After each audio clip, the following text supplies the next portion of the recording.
there are great hopes that the proposed Anti-Corruption Commission will be able to prosecute the biggest state capture cases. We get an update from the DA Shadow Minister of Justice and Correctional Services, Glynnis Breytenbach. Welcome, Glynnis.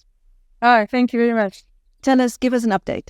The Anti-Corruption Commission bill is a private member's bill that we're sponsoring to go to Parliament.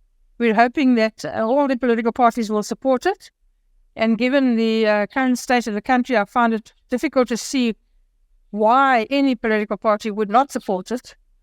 Bearing in mind that no state capture cases have been prosecuted to date, except the one in the Free State, which was an unmitigated disaster.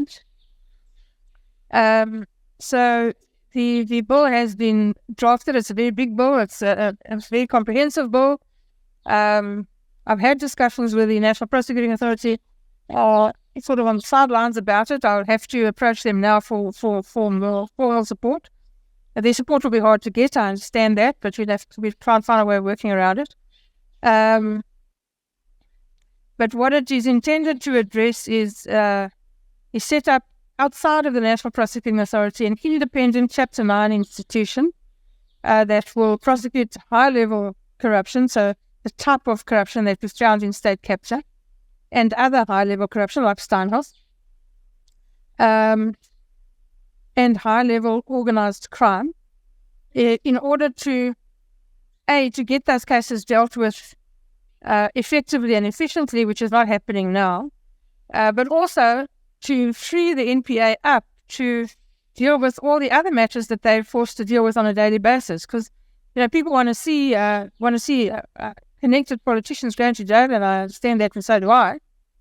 But the fact of the matter is the NPA is a huge organization that has to prosecute daily all of this stuff. So rape, murder, robbery, theft, house robberies, motor car, every single thing that happens every single day. It's literally thousands of crimes. In addition to all of these things that we so desperately want to see them prosecuting. So it's not like they have only got these few cases to worry about. They've got a workload, huge workload.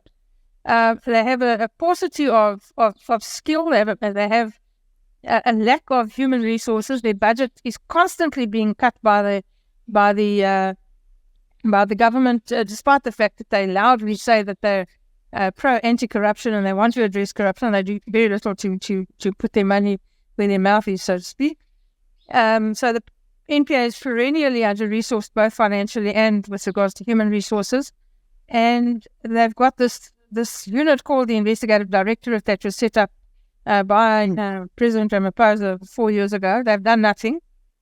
They had to set up an office. I understand that. They had to capacitate it. They had to get staff. They had to sort out all of those administrative issues, but we don't see any movement. We keep asking and we don't see any movement. So there are no cases in court from the ID. Certainly there have been no convictions. There were a couple of arrests made in December, this flurry of arrests, but arrests don't translate into anything at all unless the case goes to court and a trial runs, somebody's convicted and somebody goes to jail. There's no big deal in arresting somebody. We don't know what's happened to those people who were arrested. We don't see them appearing in court. And certainly there are no trials on the go that I'm aware of. How would the Anti-Corruption Commission change that? Yes, exactly. Okay. So the Anti-Corruption Commission would only deal with very high-level corruption, very high-level organized crime. The NPA would still deal with the rest. The Anti-Corruption Commission would only deal with those. So the type of case we see in state capture. So a much smaller caseload, much more concentrated ability to work on a smaller caseload, a much more concentrated effort by very skilled people with a variety of skills. So prosecutorial skills, investigative skills, forensic accounting skills, cyber forensic skills, financial forensic skills. All of those people would be concentrated in the Anti-Corruption Commission. And so bring a much more concentrated capacity to bear on a much smaller caseload, which would inevitably mean that the quality of your prosecution should be better, and the quality and the time frame should be much shorter because they don't have all the how would it be funded? Well, it would have to be funded by government. They would have to make the funds available. But also, the NPA has worked on a model, and when I was with the NPA, we started off the Specialised Commercial Crime Courts as a pilot in Pretoria, and it was funded almost exclusively by donor funding. So it's not a problem. Donor funding will be available. Of course, the donor funding needs to be understood that there's no quid pro quo. You give the money, you have no say over what happens to it. You have no say about how it's spent, and you certainly cannot expect any preferential treatment or any other kind of favours because you've donated the money. It must be money given freely with no strings attached. If that's not the case, then that you can't accept the money. How would the commission protect itself from political interference? From political interference, it's easy. You just ignore it. You don't bend to political interference. You call it out and you hang it off the nearest flagpole and shout very loudly about it and report it where it's due to be reported. You don't give in to political pressure, and that's not something new. That's been with the NPA for many years, and even before the NPA, which was still under the Department of Justice. Don't think it's only the democratic government that applies political pressure. It's happened before too. And then what you do is you tell them to bugger off. So it's not hard to deal with that. How would it protect itself from attempts to stop it operating and get rid of it and be gotten rid of? That's the way the trick comes in. The DSO was a very effective corruption busting unit, the Scorpions.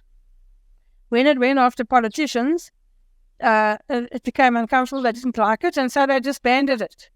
And they did so by a mere majority vote in Parliament because it was part of the National Prosecuting Authority, and that's how it works. So the Minister has now introduced a bill to Parliament last week to make the Investigating Directorate a permanent structure within the NPA. So its lifespan will come to an end sometime next year. It's 5 years up, and now they want to make it permanent, and they're waving the bill around as the answer to to corruption.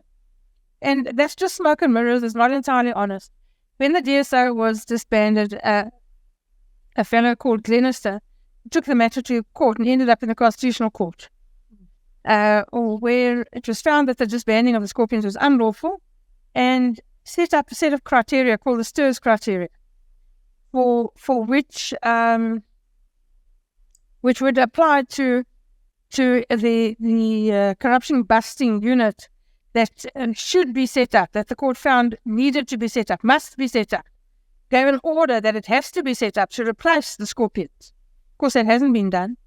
And the Investigating Directorate Against Corruption, is now touted as IDAC, does not meet those criteria because it doesn't meet the independence criteria, the I in the STIRS, and it doesn't meet the S, security of tenure, because, again, it can be dissolved at the whim of a majority in Parliament. So as soon as the politicians don't like the bite, they just dissolve you and off you go again.